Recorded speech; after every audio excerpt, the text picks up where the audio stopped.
Hola! Just saw another pilgrim. Happens all the time.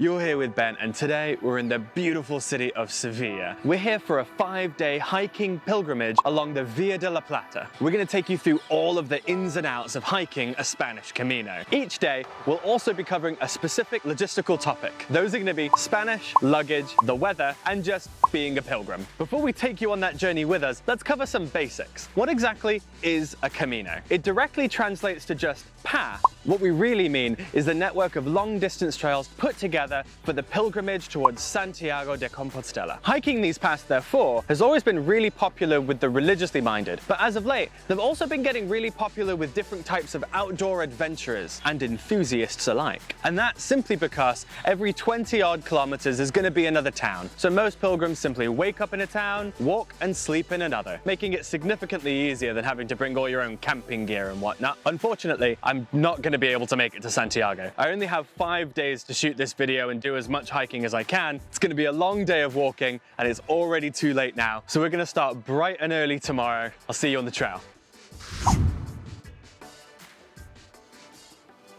Good morning, everybody. Before we set off, let's have a quick trip overview to get on the same page. With the Camino starting here in Seville, we could, as many do, start our walk right now from the hotel door. But given the constraints, would that be the most pragmatic use of our time? Personally, I don't think so, as the first 2.5 days are reported as being quite ugly. So my thinking is that we should start a few k's north of the town Castelblanco at the entrance to the Sierra Norte National Park. Plus, 5 days journey from there gets us to the ancient town of Zafra, considered a highlight of this Camino. Perhaps most importantly though, it's well connected to Seville via buses and trains, so it'll be no problem coming back. And that's it, honestly, for the beginning and end of our mini Camino. Now that we know the basic overview of the trip, let's talk about day one. As discussed, we're moving the starting line to the Sierra Norte National Park. So first order of business is to get over there, and then it couldn't be simpler, following the path for the rest of the day and aiming to arrive in our first village, Almaden, before sundown. Getting to the park via public transit is possible, if not a huge pain. So for simplicity's sake, I'm just going to be grabbing a taxi, which we'll go do now.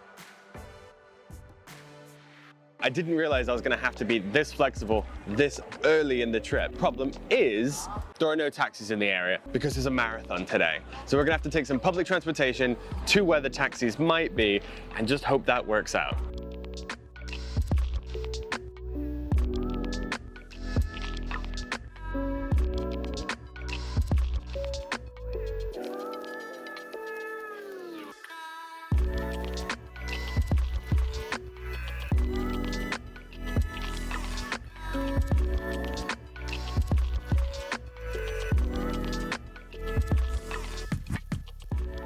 Well, this behind me is the road that we probably would have been walking had we decided to go from Castelblanco. And if we are going to skip something, it is just a road. I can't wait to hear in the comments about the parts after Seville and before Castelblanco are really great. I'm sure that they really are. And another time, I'll do it. But for now, we need to hit the road. It's already a little bit later on in the day than we want to. Let's go.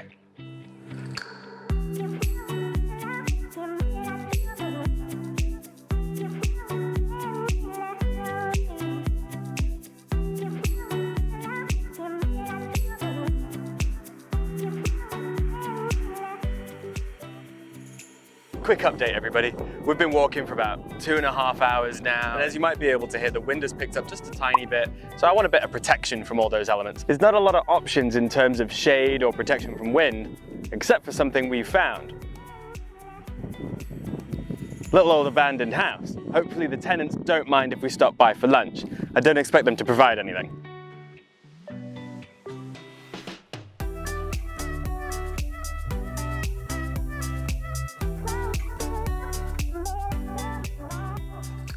So far today, I'm glad to have seen that the trail has been really well marked and trivial to follow. The trail has also been reasonably flat, if not at a slight downward slope, which has been a perfect warm-up for our first day. We have about 3 hours of hiking between us now and our first night along the trail. As we push forward, the vast cork groves give way to dry riverbeds filled with wildflowers and wide dirt paths trailing off towards distant farms. Looking at the topographical elevation map, I see that the path continues to be easygoing for the rest of the day, at least until right before our destination, Almaden, a minuscule village nestled against the foot of a lofty hilltop, which, frustratingly for today, is on the other side of the hill from us. So to cap off our hike, we're gonna have to make a steep climb and a rapid descent. Not to worry though, as we can take a breather in a nice orchard right before, do a little first aid maintenance, and hey, we have to summit the hill at some point, so now is as good a time as any, I suppose.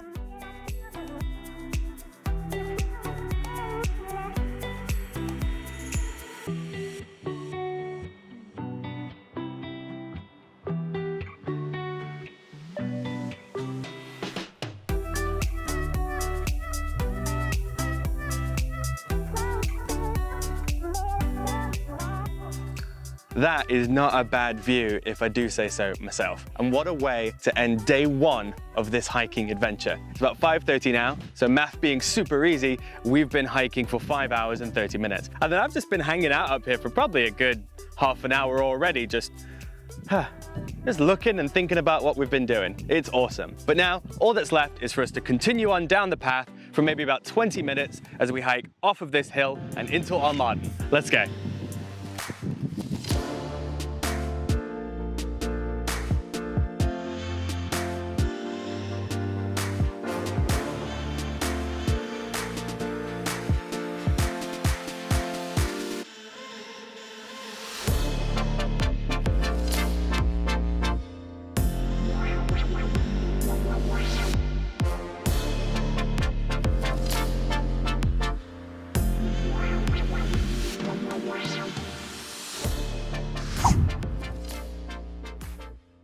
Now, I know I promised you that I was going to give you a full update once we got into town, but honestly, after I checked in, all I could think about was food. And then after the food, all I could think about was sleep. So you've got me fresh in the morning, which is probably better that way anyway. Now, each day I'm going to talk about something specific involved with the trip. Today's topic, however, is going to be Spanish. You're really going to need, at minimum, some canned phrases ready. An example would be checking into the hostel. They didn't have a front desk person there the whole time. Instead, a telephone number that you needed to call, tell them that you were here and that you wanted to be let in. Also, when we were at the restaurants, even though they did have a translated pilgrim's menu, you still have to be able to kind of hack your way through the conversation. Guidebook Spanish is going to be, at minimum, a necessity, but if you can get to A1, A2, and better, it's just going to improve your trip that much more, because everyone is so willing to work with you. So with that in mind, and me all rested up, it's time to hit the trail.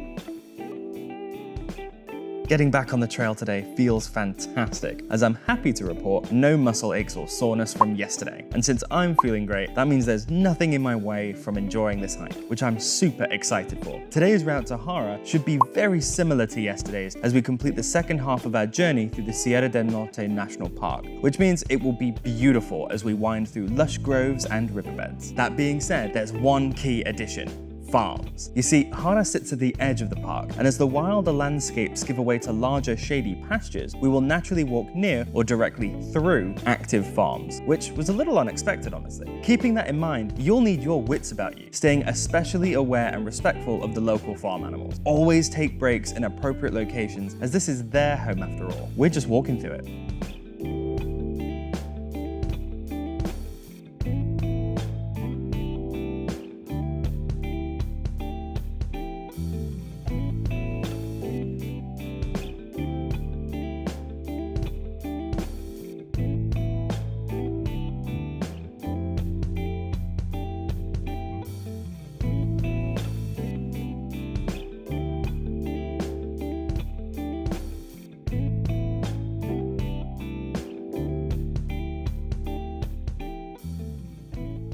Just wanted to check in again as the hike is continuing to be absolutely stunning. Walking through this excellent pasture right now with the little pond down there. It's a huge herd of goats wandering around, which is really adorable, as they've all got their own trees or they're sunning themselves. Something important to mention, I kind of mentioned it in the farm, but I'll mention it again now, is that obviously the herd of goats comes with their own dog. He's there to protect them. Obviously we're like in his field. So he'll give you a couple barks and he'll look at you and just like don't go up to the goats, don't bother them, let him do his job, he'll let you walk. And yeah, so we took a couple films, he gave us a little growl, but he never was aggressive or acted up to us. It was more of just a, hey, you know, these are my goats, watch out for it. And that's pretty good. So if you are a little bit concerned about dogs or wild animals, you really don't have that much to fear. Have a hiking pole with you for distancing if you're really concerned, but honestly, that was a super chill interaction, and I think that's gonna be par for the course. Back to walking.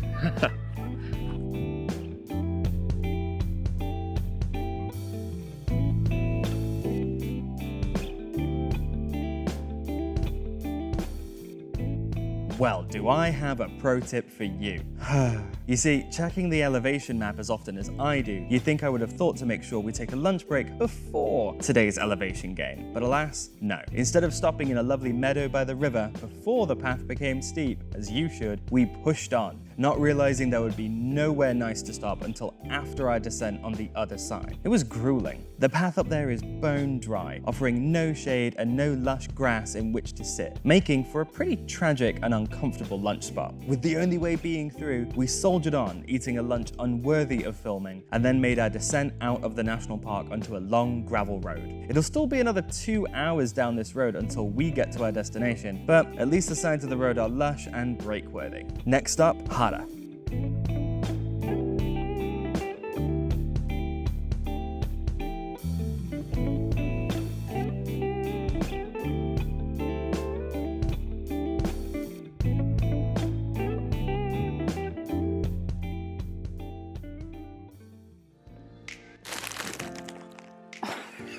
For those who might be of mind and be interested in my trail food review, I would say that the Miranda artisan breadsticks are pretty fantastic. Fundamentally, I don't know why they are circles, but I don't mind.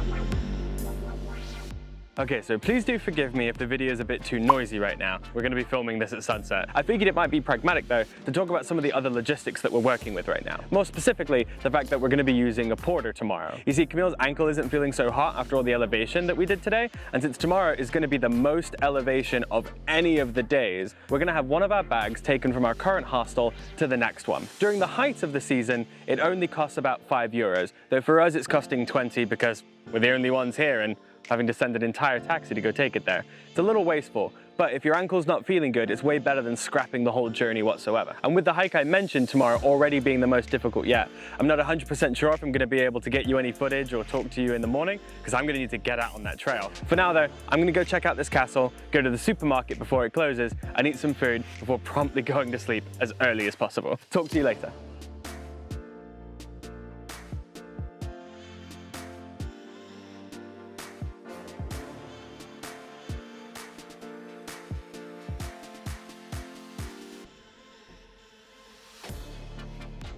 Told you it was our most ambitious project ever. We're gonna have to split this one out into 2 videos. Hopefully you don't mind and you can understand. There's just so many different things I need to go over and so much fun footage, and it was just a blast, and I hope you're inspired to go do it. Now, if you want to watch days 3, 4, and 5, plus the wrap up after we've got everything sorted out, please like and subscribe. It'll be coming out in about a week. See you then.